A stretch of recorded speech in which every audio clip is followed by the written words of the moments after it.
আজকের ভিডিওটা আমি এখান থেকে শুরু করছি। আমি জানি না কতটা আওয়াজ শোনা যাচ্ছে। তো হঠাৎ করে তানিষ্কার শরীরটা খারাপ হয়ে যাওয়ার জন্য আমি ওকে সকালেই নিয়ে বেরিয়ে পড়েছি একটুখানি ডাক্তার দেখাতে নিয়ে যাব বলে। তাই এখন বাজে হচ্ছে 10:35 এরকম হতে যাচ্ছে। তো আমি স্টেশনে চলে এসেছি, ওকে নিয়ে ডাক্তার দেখাতে যাব। হঠাৎ করে কি হয়েছে আমি সেটাই তোমাদের সাথে আজকে শেয়ার করব বলে। সবসময় তো অন্যরকমের ভিডিও নিয়ে আসি, আজকে মনে হলো যে তানিষ্কার শরীরটা খারাপ, তাই তোমাদের সাথে সেটা শেয়ার করি। তো তাই আজকের ভিডিওটা করা। চলো আজকে দেখি এক্স্যাক্টলি ও কী হয়েছে। আমি সকাল সকাল রেডি হয়ে তানিষ্কাকে নিয়ে স্টেশনে চলে এসেছিলাম। কটার ট্রেন ধরবো মনে পড়েছে, 10:30 নাগাদ ট্রেন ধরেছিলাম। কারণ ওকে যেহেতু বলেছিল 10:45 না যাই হোক 11টার মধ্যে যেতে বলেছিল। কটায় যেতে বলেছিল এক্স্যাক্টলি আমার ঠিক মনে নেই এই মুহূর্তে, কারণ ভিডিওটা যখন এডিটিং করছি তখন আমি ভুলে গেছি কটায় যেতে বলেছিল। তো সেই কারণের জন্যই আমি 10:30 ট্রেনটা ধরবো বলে গেছিলাম, কিন্তু ট্রেনটা এত লেট করে এসেছে যে 10:45 ওখানেই বেজে গেছে। যাই হোক, যথারীতি স্টেশন থেকে নেবে টোটো ধরে আমি যাচ্ছিলাম তারকেশ্বর। তানিষ্কাকে আমি তারকেশ্বরেই ডাক্তার দেখাই, কারণ তারকেশ্বরে যেহেতু আমার বাপের বাড়ি, আমি স্পেসিফিক্যালি ডাক্তারটা আমি ওখানেই দেখিয়েছিলাম। তো সেই কারণের জন্যই আমি আর চেঞ্জ করিনি, এখানেই ডাক্তার দেখাই। তো ভেতরে যেহেতু ভিডিও করা অ্যালাউড নয়, তো সেই জন্য এখানে বাইরেটা ভিডিও করেছি। ভীষণ ভিড়, এতটাই ভিড়। সবথেকে বড় কথা হচ্ছে এই ছোটো ছোটো বাচ্চাগুলোকে দেখে মনে হচ্ছিল ডাক্তার দেখানো হয়ে গেছে, আমরা ফিরে পড়ছি। কিন্তু সমস্যা যেটা হয়েছে, ওখানে তো ভিডিও করতে পারিনি কারণ আজকে খুব এমার্জেন্সি ছিল। সমস্যা যেটা হয়েছে যেন তো টিটি উঠেছে, আর আজকে আমি তানিষ্কার টিকিট কাটি, টিটি চলে গেছে। আর এই দেখো তানিষ্কা টিটির ভয়ে শুয়ে পড়েছে।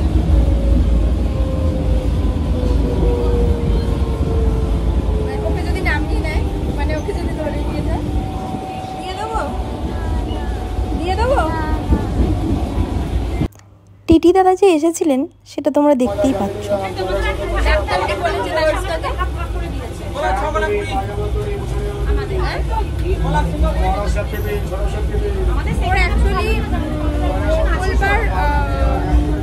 আমাদের একটা বিয়ে বাড়ি ছিল, মঙ্গলবার বিয়ে বাড়ি থেকে আসার পর থেকেই ওর একটু শরীরটা খারাপ করছিল কিনা আমি ঠিক জানি না। তোমরা সবাই জানো যে আমি বাড়ি থাকি না, তো সেইভাবে দেখা তো হয়ে ওঠে না। আর তার উপরে যা হয় প্রচণ্ড বদমাস, জল ঠিক করে খাই না। সেই কারণের জন্যই আর কি কোনো রকমে কোনো ইনফেকশন হয়েছিল হয়তো। 3টে থেকে প্রচণ্ড বমি করছে, মানে এতটাই বমি করছে যে আমার গায়ে অবধি করে ফেলেছে। আমি তো ঘুমাচ্ছি, তো ঘুমের মধ্যেই হয়ে গেছে। তো এবার শরীরটা খারাপ ছিল, তো জাস্ট ডক্টর সামনের দিকে দেখিয়ে কিছু ওষুধ খাওয়ানো হয়েছিল, কিন্তু ঠিক হয়নি। ঠিক হলেও হ্যাঁ, এবার যেটা বলছিলাম যে ছোট বাচ্চা, মানে এতটাই মানে পরিস্থিতিটা আমি খারাপ দেখে এলাম ডাক্তারখানায়, যে দেখে আমার ভীষণ কষ্ট হচ্ছিল বাচ্চাগুলোর জন্যে। তো খুবই খারাপ লাগছিল, কিন্তু কি আর করা যাবে, ডক্টরের কাছে তো নিয়ে যেতেই হবে বাচ্চাদের যেহেতু শরীর খারাপ। তারপর অলমোস্ট আমি পার্লারে ফিরে পড়েছি, কারণ যেহেতু আমার ক্লাস ছিল, স্টুডেন্টরা এসেছিল, তারপরে আমার সাজানো ছিল, আবার কাস্টমার ছিল। তো যে কারণের জন্য আমি পার্লারে এসে ভীষণ টায়ার্ড হয়ে গেছি, শুয়ে পড়েছিলাম। কারণ অনেক সকালে উঠেছি, তারপরে মানে রাতে ঠিকভাবে ঘুম হচ্ছে না, যেহেতু মেয়েটার শরীরটা খারাপ, কি হবে না হবে। তো এখানে আমি এসে শুয়ে পড়েছিলাম। আমি ওদেরকে বললাম আজকে আমি কিছু ক্লাস করাবো না, আজকে একটু মজা হয়ে যাক। তো ওদের সাথেই জাস্ট একটু মজা করছিলাম। এখানে যেটা হচ্ছে গিফট দেওয়ার পালা। হঠাৎ করে রিয়াকে কেন গিফট দেওয়া হচ্ছে? এবার আসি, রিয়ার জন্মদিনটা অনেক দিন আগেই হয়ে গেছে, সেলিব্রেট করাও হয়ে গেছে। সেদিন আর ভিডিও করা পসিবল হয়নি, কারণ এত কাস্টমারের প্রেশার ছিল যে আমরা ভিডিও করতে পারিনি। তো ওকে সেদিনে গিফট দেওয়া হয়নি, কাস্টমারের প্রেশারের জন্য কেউ গিফট কিনতে যেতে পারেনি। তো সেই কারণের জন্যেই আজকে সবাই এসেছে, আর আমি যেহেতু বেরিয়ে যাব, তো সেই জন্যে আজকে সবাই রিয়ার সাথে দেখা করে রিয়াকে গিফটগুলো দিচ্ছে। আমি তারই একটু ভিডিও করেছি। আমি যদিও রিয়াকে কোনো গিফট দিতে পারিনি। তো আমার এই গিফট দেওয়ার ব্যাপারটা ভীষণ ভালো লাগে, কারণ যেহেতু নিজে আমি গিফট পেতে খুব ভালোবাসি আর দিতেও ভালোবাসি। রিয়াকে কিছু দেওয়া হয় না, অবশ্যই আমি দেব, কিন্তু সেটা সময় সাপেক্ষ, মানে সব কিছুর জন্য অপেক্ষা করতে হবে। আসবে রিয়ার গিফট, তো সেটা আমি নিশ্চয়ই তোমাদের সাথে শেয়ার করব। ভিডিওটা তোমরা অবশ্যই দেখো, কেউ স্কিপ করবে না, পুরো ভিডিওটা দেখবে। আমার ভিডিও যে তোমরা, আমার শর্ট ভিডিওগুলো যে তোমরা দেখছো অনেকে, আমার খুব ভালো লাগছে। আর তোমরা যদি এইভাবে আমাকে মানে সাপোর্ট করো, মানে দেখো আমার ভিডিও, অবশ্যই আমি একটু এগাতে পারবো। উদ্দেশ্য বড় ইউটিউবার হওয়া নয়, উদ্দেশ্য এই স্মৃতিগুলোকে ক্যামেরাবন্দি করে রাখা, আর কিছু না।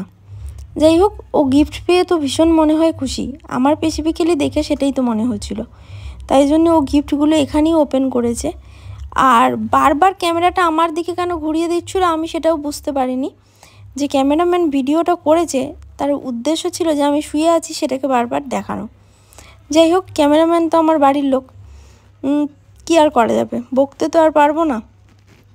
তো এখানে প্রত্যেকে খুব সুন্দর করে গিফট দিয়েছে রিয়াকে।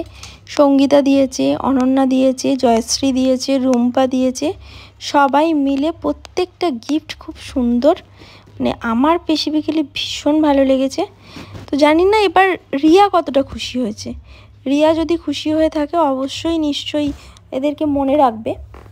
তো আমার মনে হয় এই যে ছোট ছোট মুহূর্তগুলো আমরা পার্লারে সেলিব্রেট করি, সবার জন্মদিন করি, আমার মনে হয় এই ছোট ছোট মুহূর্তগুলোকে ক্যামেরাবন্দি করে রাখি, এইগুলো আবার কোনো একটা সময়ে আমাদের কাছে ফিরে আসবে। এফবিতে যদি কোনো আমরা পোস্ট করে থাকি, সেই পোস্ট কিন্তু 1 বছর পর ঘুরে যখন আমাদের কাছে আসে আমাদের ভীষণ ভালো লাগে দেখতে। তো সেই কারণের জন্যই প্রত্যেকটা জিনিস ক্যামেরাবন্দি করে রাখা, এছাড়া কিন্তু কোনো উদ্দেশ্য আমার নেই। তো অবশ্যই মানুষজন দেখলে কি হয়, সেটা হচ্ছে অ্যাপ্রিসিয়েট হওয়া, এছাড়া আর কিছু নয়। এই দিনের শেষে মনে হয় একবার আর যাই ইউটিউবে গিয়ে দেখি, হ্যাঁ আমার এটা এতজন দেখেছে, এইটাই হচ্ছে ব্যাপার। এটাই মানে ভালো লাগে যে এতগুলো মানুষ দেখলো, নিশ্চয়ই মানে খুব মানে ভালো বানিয়েছি নিশ্চয়ই, ভিডিওটা এডিটিংটাও করার চেষ্টা করেছি ঠিক করে। যাই হোক, অনেক ফালতু কথা বকবক করে ফেলেছি। তো এখানে দেখো, মানে কি বলবো, মানে কেউ বুঝবেও না। হ্যাঁ, এত মিষ্টি লাগছে কি। এই ম্যাডাম যে অর্কিড ফুলগুলো নিয়ে এসেছিল ভীষণই সুন্দর, যদিও এতগুলো লাগেনি, কিন্তু ওনার মানে ইচ্ছা, ওনার ভালো লাগার জন্যে অতগুলো ফুলই উনি কিনেছিলেন, যেহেতু কটা লাগবে উনি জানতেন না। যাই হোক, সাজানোটাও ভীষণ সুন্দর হয়েছে, আমি কমপ্লিমেন্টটা খুব পরে পেয়েছি। আমি তার জন্য তো খুবই এক্সাইটেড, মানে খুবই ভালো লেগেছে, যদি দিনের শেষে কাজ যদি খুব ভালো হয়। যাই হোক, রাত্রি 9টার সময় বাড়ি ফিরলাম। বাড়ি ফেরার পর ভীষণ টায়ার্ড। আমি কর্তামশাইকে বললাম কিছু কি খাবার বানাতে হবে, বললো না আজকে খাবার বানাতে হবে না। আর আমি রাতে কি খাই সেটা তোমাদের সাথে তো দেখাচ্ছি ভিডিওতে, কিন্তু এক্স্যাক্টলি এই খাবারটা খাই না, খাই হচ্ছে ছোলা আর সেদ্ধ ছোলা আর স্যালাড। কিন্তু কর্তামশাই কী করেছে, মানে আমি ছোলাটা বসিয়েছিলাম গ্যাসের মধ্যে, কর্তামশাই সেটাকে একটু হাই ফ্লেমে দিয়ে দিয়েছে, যে কারণের জন্য আমার ছোলাটা পুড়ে গেছে। তো কি খাবো এটা মানে বুঝতে না পারে তখন কর্তামশাই বললো ঠিক আছে একটা অমলেট বানিয়ে দিচ্ছি, অমলেটের সাথে স্যালাড। তো এইটুকুনটাই আমার রাতের ডিনার। চেষ্টা করি খুব তাড়াতাড়ি খেয়ে নেওয়ার, মানে 7টা থেকে 8টার মধ্যে খেয়ে নেওয়ার চেষ্টা করি বেশিরভাগ টাইমই, কারণ রাতে কিছু খাই না। তো আমার মনে হয় প্রত্যেকেই যদি শরীরটা একটু মেনটেনেন্স করে খাওয়া দাওয়া করে, শরীর প্রত্যেকের ভালো থাকবে। আমরা রোগা হওয়ার জন্যে কেউ ডায়েট করব না, শরীরকে ভালো রাখার জন্যে খাওয়া দাওয়াটা মানে চেষ্টা করব মেনটেনেন্সে করার। তো যাই হোক, এখানে যেহেতু তানিষ্কার শরীরটা খারাপ, আমি ওকে আলু সেদ্ধ মুড়ি খাওয়াচ্ছিলাম। আজকের মতন এইটুকুনি, আবার পরে কথা হচ্ছে।